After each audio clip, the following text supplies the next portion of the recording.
pleased to have at the table Rochelle Ripley. Thank you so much for being here. Thanks for having me. And you are a CNN hero, and we'll get to that in just a moment.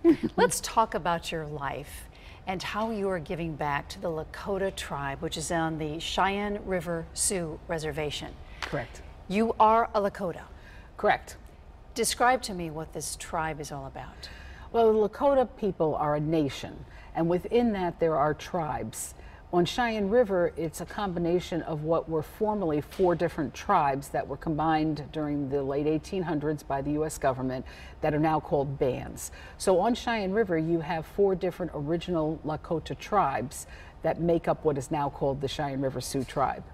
And they live on this large reservation just below the North Dakota line in South Dakota. You're doing a lot of work for them. Correct. Why? When I was a little girl, my father's mother, my grandma, who was the most important person in my life, asked me if I would go home and help our people because she was descended, as I am, from the Lakota in South Dakota, the Blackfoot Division, Sihasapa, of the Lakota Nation.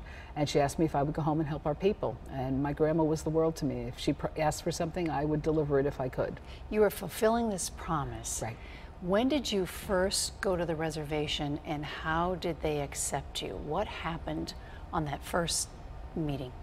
Well, the first time I went to Cheyenne River was following a meeting here on the East Coast with Orville Looking Horse. Orville is the spiritual leader of our nation. He is to us like the Pope would be to the Catholic Church, and equally wonderful as they both are. And he asked me to make sure that as we did this work, we would come back to Cheyenne River where the Blackfoot are. And so knowing that that was home, I went back, and I was very well accepted. It was a lot of challenges along the way because I had a lot to learn. I hadn't been on the reservation until I was an adult, and I needed to understand the values, I needed to understand the culture, and I needed to understand what the people themselves wanted. Not what I thought they wanted or what I had as skills that I could offer, but what they needed. Describe how remote that reservation is. It's extremely remote. It's actually the exact same size and shape as the state of Connecticut. It's about 1 acre difference in size from Connecticut. Connecticut being, it's vast, and it's prairie, very few trees, very, very unpopulated. It's about 6,000 to 8,000 people in total, and where Connecticut has about 3 million or so people. Sure. So placing just 6, 8, even 10,000 people across that vast an area, it provides its own challenges in terms of people being able to travel, get together, get services, all of those issues. It's just a really interesting contrast between Connecticut and Cheyenne River. Connecticut's the wealthiest state in the nation, and Cheyenne River by U.S. Census is literally the poorest place in America. Average income there? $2,926 a year per person. And you can't live on that. And how many people are on this reservation? About 6,000 to 8,000 more in the summertime. Anyone who has relatives off-res where it's a little warmer, they will head to families if they can do that. But about 6,000 to 8,000 Lakota, and then about another 1,000 non-native people. And how do they live day to day? What is their lifestyle like? Well, I talk about the work we do as a tabletop. So there's 4 legs to the table, and one is healthcare. Health is a major issue on reservations, including ours. The average life expectancy on my reservation is age 48, which is lower than Haiti and equivalent to Kenya, Africa, which shouldn't have life expectancies that low either. Diabetes is rampant. We have 1 in 3 adults, 1 in 6 children with insulin-dependent diabetes. Cancers and heart disease are very widespread. We have a lot of contamination on the reservation from years ago when mining companies came in. We didn't allow them in, but the government did, and left open pit uranium mines all over the place. So there's very rare and unusual cancers among a lot of our people. So that's one piece, is just the health alone. We talk about its remoteness. I read that they're about 90 miles away from a library. Right. On the reservation itself, there's one library, great librarian, she does great work, but to get there from, say, the district where my relatives would have come from, Blackfoot, is a 98-mile trip each way, and that's mostly dirt roads for the first third or almost half of the trip. So it's very difficult to get in if you have a vehicle, and then if you have the money to drive there. That's the second piece, is the poverty is so immense that just gasoline alone is a challenge to get to the grocery store, get to a library. How can they fix the poverty that they find themselves in? Is there a way? Well, ultimately there is. A part of the work that we're doing is helping the tribe to not only get to self-sufficiency, which is the goal that the tribe and the tribal members have for themselves. They want to be self-sufficient. It was always a self-sufficient culture years ago. Does that mean selling off some of this reservation? No, no. That's home, that's land, and that is what we have, and we are not wanting to see that dissipate. But it's bringing maybe cottage industries and other kinds of home industry, maybe ultimately some tourism that would allow people to earn a living from where they're at. They're incredible artists, and we have a little store in Glastonbury where they can sell their artwork, so that gives them another outlet. There's not a lot of tourism that comes through our particular reservation. When you are there, what do you get by helping your people? It's feeding your soul, obviously, because you go 4 or 5 times a year from Glastonbury. Right, correct. And I go with volunteers that come from all over the country, pay their own way to come out in order to offer services. For me, it's number one, making the promise to my grandmother come true. And even though I probably fulfilled that already, that doesn't end. There is a connection to the land, to the people, that just fills my heart. And when you go there and you meet the people, you just are compelled to come back and to do whatever you can do. Our children go hungry. This is the United States of America in 2015, and there's not a child in this country that ought to be going hungry. And it's very, very widespread on reservations, especially on our particular reservation. So we have children who will leave school on Friday afternoon and not eat again until Monday morning. And even with that, they're not eating dinners during the week. It's typically a breakfast and lunch, maybe a snack or something in the evening. So one of the things we do is run the food pantry from here. We raise the funds, we purchase the food, we bring out food drives twice a year with the semi-tractor trailer that's donated to us, and then the U.S. military veterans on our reservation, the retired tribal members, will actually distribute, organize, and get the food out to the families. So becoming a CNN hero, and you're one of a few that are. 10. 10, just a handful.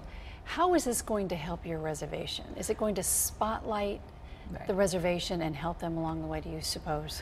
It's two things. One is the exposure, because the story of Indian country throughout particularly the Midwest and the Northern Plains is not known by people. The story that we're taught in school is not the reality as it's seen through Native eyes. So getting that story out so people understand, when I speak to people, they want to get involved because they didn't realize, or they did realize and didn't know how to help. So the one part is getting that story out and making people aware so that they can join and help. The other part of that is the resources that will come in. Not only as a top 10 CNN hero does our charity get $10,000, but if I'm lucky enough, and if the viewers are kind enough to vote, go to CNN Heroes and vote for me, then if we get the top vote, we receive an additional $100,000, which is going to go towards a major housing project we're going to be doing this summer to try to provide some housing for the homeless on the reservation. So it's both pieces. Also, they will be setting up a donation for people to donate directly to each of the charities of the top 10. So the financial resources and all of that goes to Hawkwing. Not a dollar of it comes to me, so I feel comfortable asking people go and vote, because they may be voting for my name and my face, but they're really voting to support the tribe, because I can hear the passion in your voice. Hawkwing, which is the organization that you formed. Tell me about it, and how did you come up with this name? Well, when my daughter told me I was about to become a grandma for the first time, which is now about almost 19 years ago, she told me, "I'm pregnant, Mom, and you're going to be a grandma for the first time." And in that moment, I realized that the grandchild had become the grandmother, the granddaughter had transited to grandmother, and the memory of my grandma and what she asked me to do came flooding back. And so that summer, I went back out west for the first time and participated in a spiritual ceremony called Sundance. And during Sundance, I was shown the vision of what the name should be. I actually was shown a sign in my spiritual path that said Hawkwing, and it's spelled with all little letters because that's what I was shown. So that's where the name came from. And people like to tease and say we're doing an awful lot with only one wing. That is beautiful. Thank you. What are you most proud of? And you're doing a lot. You're bringing food and medical supplies and books and everything else. When you reflect back on and come back to Glastonbury from the reservation, what are you most proud about doing out there? I think the thing I'm most proud about is watching our young people start to build hope, because we have a huge suicide problem throughout Indian country. It is one of the largest you can find in the world, because our kids have given up. They don't see opportunities for education, for jobs, for any kind of hope. And watching our young people start to emerge, we have an emerging group of young people who are amazing, who are really working hard to move things toward a healthier, better way of life. And being part of that and seeing that coming forward and knowing that there's hope growing and that our young people are recognizing that people all over this country really do care. They may not have understood, but as soon as they do care, is giving them the hope to go forward and maintain the culture and maintain the language and maintain the spirituality and be a part of a growing community out there. There's so many stories I can imagine going out to the reservation from one person to the next. Right. What are some of the stories that should come out of there about the young people or the elders? And you said the life expectancy is about 48 About or so? 48, yeah. So, but what are some stories that would resonate with us to say, hey, maybe we should go out there and see this? Right. Well, we do construction work every summer, repairing homes for the elders. And this past summer, we did a home that you can see in the CNN video. A friend of ours now, called by the name of Della. Della went blind 3 years ago as a result of a medication she had to take to save her life. And she is a single mom. She was raising her 2 teenage daughters, but she was also raising her 2 nieces because both of their parents had also died, which is again that cycle of early death out there. And she became blind, and she was totally panicked, understandably, trying to raise a family under those circumstances, and her house had a lot of problems. So we went out this summer after having been notified by the tribe that she really could use our help.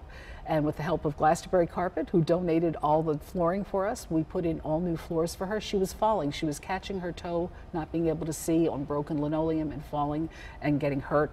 And so we put in all new flooring. We rewired her whole house, which was a fire waiting to happen. They moved a washer dryer in for her, and in moving the hot water heater, realized that it had been leaking carbon monoxide. And these are very common stories out there. So we were able to paint and do all kinds of good things for her. And she just, her gratitude was just so immense. And yet at the same time, everyone that worked on that home felt they had gotten more out of it than we were able to even give. That always happens. Always happens. It does. It always happens. I like to share a story that happened early on when I was in the first years of Hawkwing. I went out to the reservation, and a young woman approached me at the convenience store, and she said to me, "I don't want anything." And it's like, typically people approach me, they know who I am, and that's what I'm there for, so I don't mind if they ask me if they need something. But she said that right up front, and I said, okay. And she said, "I just want to share something with you." She said, "In the years when I was a child growing up, I had to live in the dormitories during the week because I was too far away from the school to be commuting each day. And I didn't realize what Santa was all about. I saw it on TV in the dormitory, and I knew that Santa brought presents to all the good girls and boys. And every year when Christmas came, there was nothing for my sisters and brother and I." And she said, "I just grew up thinking I was a bad girl because otherwise Santa would have shown up." She said, "Now as an adult, and I understand the background of what that really means," she said, "I realize that our children growing up today will know, because of what Hawkwing does by bringing gifts for them at the holidays, that they're just as good as any other child in the world." And I made it through without crying that time, but I usually cry at that story, because no child should grow up, whatever their traditions are, feeling that because of poverty, they are not worthy. And that story stays in my heart. And whenever I'm feeling tired, that story comes back to remind me why we're doing what we're doing. What an amazing organization you've set up. Thank you. What a wonderful promise you have kept to your grandmother. Yeah. Rochelle Ripley, we hope you win. Thank you. We hope that $100,000 goes back to the reservation. Thank you so much for sharing your stories. Thank you, Ann, for having me. I'm very, very happy to be here. And good luck to you. Thank you. Thank you.